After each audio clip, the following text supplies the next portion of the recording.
Greetings, fam. I want you to know some critical information that'll help you understand what's going on with this virus thing. Now, in this video, I'm going to place a website I need you to visit once you're done with this video. Pause it and write it down if you have to, but please visit the site and the link that it takes you to and scroll down to the featured video. It's very, very important that you do that. And let me emphasize very important.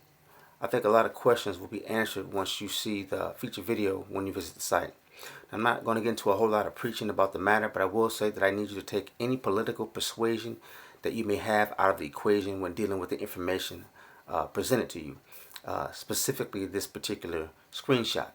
I'm not a Trump supporter. I'm not a Democrat.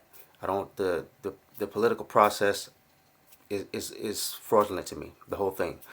But when you see this and you factor it into what you're about to hear, I think it will reveal a much bigger issue aside from what's going on with this particular scam or pandemic.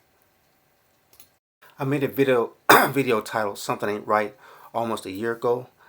This video will be in the end screen. I also made a video a few weeks ago titled "How to Kill Diabetic Poisons," where it mentions diabetes being a pandemic, in their words, not mine. So go check that video out.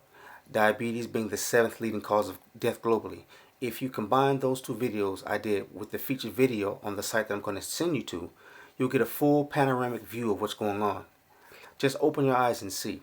Watch the featured video on the site that I'll direct you to. Then watch my video if you feel you can. Now, the clips you see are not going to be the same clips that you see on 4 Cycles of Life. I sent this video to Kareem and he played some clips, but again, those are not the clips that I'm going to play. And that being mainly because I'm on a certain path with what I'm trying to show you. Lastly, if you view the featured video on the home page of this lady's website, the information can help anyone who feels that they're at risk to infection. Okay, so let's get started.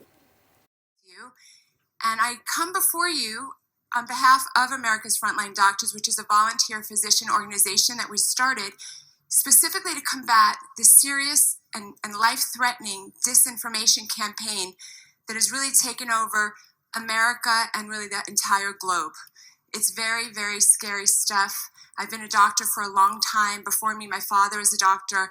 I've never seen anything like this, where we have groups of physicians or scientists and government bureaucrat agencies essentially lying to the American people and people across the world. I have many, many examples. One brief example I'll give you is that the National Institute of Health right now has as its policy recommendation for patients with COVID, stating that unless you're in the hospital requiring oxygen, there's no actual treatment available for you. That is a complete falsehood, completely false. In most of the world, non-first world countries, there's plenty of treatment easily available. And here in America, if you can find a doctor to prescribe it, you get those medicines or budesonide. There's many options, and this disinformation is why we came public. We call this illness, but its real name should be after the location from where it arose, which is Wuhan, China. And if you remember, it was called the Wuhan virus for a while, I don't know, a month or so, before we discovered the Chinese Communist Party didn't like that name. They set about putting a lot of pressure on media and other, politicians, let's say, to change it, and they started calling it the coronavirus. They called it the coronavirus because it is actually a coronavirus. But that became very confusing to doctors and scientists because there are 7 coronaviruses. This is just number 7. So we used to use the word coronavirus sometimes on our charts when we meant a common cold. A person would come into the ER in my case and they just had a common cold, and I would sometimes write coronavirus on the chart as the diagnosis. So it was pretty confusing for doctors and scientists to call it the coronavirus. Fam, this is exactly what I was discussing in this particular video that I'm showing you right here with the help of another brother. This is exactly what we said pertaining to what this actually was. The next big popular well-known lie was the maligning of this common, ordinary, cheap, safe medication called. Those of you who've traveled abroad, who've taken mission trips, for example, or anybody in the military are quite familiar with this drug. Doctors would just give it out, like candy. I know that I was going to take a holiday to Africa about 20 years ago, and I was a medical student at the time, and they just handed me the pills. Here you go. I never asked any questions. It was a big, fat, nothing burger. All of a sudden, we started hearing as doctors, even as doctors, that was unsafe. You can't understand what's going on with the lies until you understand what an enormous lie this is. It's over the counter in much of the world. Okay, it's taken in many African nations. They call it Sunday medicine because you take it every Sunday, right? That's like its name, Sunday. People keep it in their pocket the way Americans might keep a Tylenol in their purse. It's absolutely ordinary stuff. It was over the counter, really, in any country which had malaria or any country that had citizens that would visit malaria countries on holiday. It was over the counter. For example, it was over the counter in France. The only reason it wasn't over the counter in America is there just wasn't a consumer demand, right? In America, we for two main reasons. That's lupus and rheumatoid arthritis, and also for malaria for people going on holiday. But generally, it's lupus. It's been FDA approved for 65 years. We give it to babies, we give it to children, we give it to pregnant women, we give it to nursing mothers, we give it to the elderly, and we give it to the immune compromised. Those last two categories take this medication for decades. There was never a pretense that it's not safe. That's the drug that you've been hearing about for 9 months now, 10 months, telling you it's unsafe. It's an incredible lie of incredible proportions. Once you understand that, you will be suspicious of everything that follows. And the advantage of having that pill in your possession meant that the majority of people would have stopped living in fear. So that was the best solution, but we were unsuccessful in getting that. So I did the next best thing, America's Frontline Doctors, not I, just a group of us, and we made getting available for the entire nation by going to our website. Then you can consult with a telemedicine doctor, and whether you have COVID or you don't have COVID, or you're just worried about getting COVID, you can get yourself a prescription and they mail it to you. That was the first thing we did, and I felt so strongly about it just because that's a practical way that you can try to lift the fear. Now, the fear has led to people, they really just want to go back to normal lives. So they're either kind of consumed with fear or consumed with just being weary of the whole situation. That is what I think is leading to people making what is really a fundamentally irrational decision to rush headlong towards an experimental medication. They just kind of want to get their lives back. Where I live, LA, a lot of stuff is still locked down. So certain cities are opening up slowly, but it is what it is. So, are you guys taking the vaccine? They want us to. A lot of the black people out here are like, hell no. What's going on with the vaccines out there? Are people taking it out there? I think South Africa just got their first batch yesterday, so we're not sure. But you guys haven't had a batch of the vaccine yet, right? No. You know what? I feel like we should just take the vaccine. If we die, we die. I feel like we should just take the vaccine. If we die, we die. I'm just tired. I can imagine. But we over here, like, hell no. We're cool. I have to give you the bad news. That is definitely not what's going to happen. Whether you take a shot or you don't take a shot, it's not going to happen. Dr. Fauci has gone public already with saying, and as many others, the Surgeon General, many others have said, it was in Business Journal just today, Business Insider, I think just today, this so-called vaccine, experimental biological agent, actually doesn't stop transmission. You're going to have to keep going with the masks and the social distancing. It actually changes nothing. Once you hear that, you really have to question why you would put yourself in that situation. But I would recommend to people to not abandon all public health measures just because you've been vaccinated, because even though for the general population it might be 90 to 95% effective, you don't necessarily know for you how effective it is. I'm not going to abandon completely public health measures. I could feel more relaxed and essentially not having the stringency of it that we have right now. But I think abandoning it completely would not be a good idea. Okay, what is the chance that you'll survive COVID if you should get it? So if you're under age 20, according to the CDC, which is not known for its honesty, the survival rate is 99.997%. Why are we talking about anything in that group? There's nothing to talk about. For ages 20 to 49, the survival rate is 99.98%. 50 to 69, their survival rate is 99.5%. I always kind of pause there because a lot of people in their 50s, they start to get worried and they think, oh my gosh, I'm in such a high risk group. It's not really that true, right? This is with no treatment, your survival is 99.5%. And if you're over 70, the survival rate approaches 95%, really with no treatment. So if you are at kind of the end point of your life, can take you out. That's a fact. So can a common cold. So can a common cold. I've seen it. I once had a patient in the ICU who died essentially from a nosebleed. It kind of escalated. So anything can take you out if you're frail. That pharmaceuticals who manufacture these experimental biological agents are immune from all liability. And this is the act that she's speaking of, the Public Readiness and Emergency Preparedness Act, or the PREPA Act.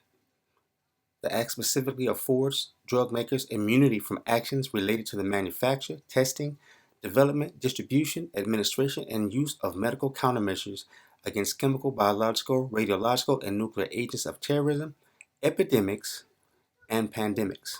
Now, if you remember, in my last video, it showed diabetes as a pandemic. So if you're taking medication for diabetes, you might want to inform your people or be informed yourself of this particular act. I'm not saying they're trying to hurt people or kill people. What I am saying is that if you know that you could be sued and pay out millions of dollars every single time something goes wrong, you're really, really careful. Okay? You're a little less careful if you know you're going to be shielded from that liability. And they're completely shielded. So when people ask me, I'm going to take the vaccine, would I recommend my children take the vaccine? I said it's really irrational to take a brand new, untested, untried technology from a company that's completely shielded from immunity. When on the other hand, I've got a drug that's 65 years old, has been given billions of time, completely safe for all age groups, right? I might have started to see some news stories now, people taking the vaccine and now they're testing positive for COVID-19. It's kind of funny, are they going to test positive forever? What does that mean? They've been selling us this bill of goods that there's this asymptomatic transmission, and that seems to be moot. But if you're going to have, tens or hundreds of millions running around, just kind of positive, low level, what does that mean? Why are we doing that? Another problem with doing that is I think they're going to game the numbers, right? All these people, let's say you give this vaccine to 100 million people, and now all 100 million people are quote unquote testing positive for COVID-19. They're going to tell us that the cases have risen and, we can never relax. And it's very clear. It's just very, very clear what's going on. So I say to you as a scientist, do you want to be first? If you want to be first to volunteer yourself for track and trace system, enrolling yourself into a medical trial, I don't think I explained that clearly. Let me back up for 1 second. If you take the vaccine, you're being enrolled in a pharmacovigilance tracking system. It means you've enrolled yourself in a medical trial, which is fine. If you want to be a good-hearted individual, very altruistic, and you want to enroll yourself into a medical trial, fantastic. I can tell you as a physician, very, very few people do that, okay? But if you want to do that, that's fine. But most people are not aware that that's what they're doing. This pharmacovigilance tracking system tracks you for 2 years. It's set up by the Department of Defense.